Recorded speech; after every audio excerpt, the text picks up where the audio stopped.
వాళ్ళకి కొన్ని millions of dollars compensation ఇచ్చి స్వయంగా అపాలజీ కోరుకున్నాడు. Please excuse me for this mischief. ఇది రీసెంట్ హిస్టరీ అండి. ఇంకా ఫ్రాంకో ములక్కల్ కేరళ 5 బిషప్పులు దగ్గరకు వచ్చిన వాళ్ళకల్లా కడుపులు చేసేవాడండి అతను. వాళ్ళు అణిచిపెట్టుకున్నారు.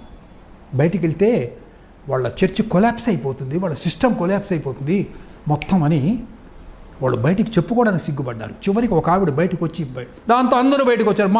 మా గతి కూడా ఇట్లాగే అయిపోయింది, మా గతి కూడా ఇట్లాగే అయిపోయింది, అందరూ బయటకు వచ్చేసారు. దాంతో గొడవ అయింది. పినరాయి విజయన్ చాలా కాలం, ఎందుకంటే వాళ్ళ ఓట్లతో అతను అధికారంలోకి వచ్చాడు. ఈ పినరాయి విజయన్ అతను చాలా కాలం హషప్ చేయడానికి ప్రయత్నించాడు. తర్వాత పెద్దగా గొడవ అయిపోయింది. తర్వాత అరెస్ట్ చేశారు నామకార్థం. అతను జలంధర్ చర్చికి సంబంధించిన వాడు. జలంధర్ అని పంజాబ్లో ఉంది. కొన్ని వందల స్టోరీస్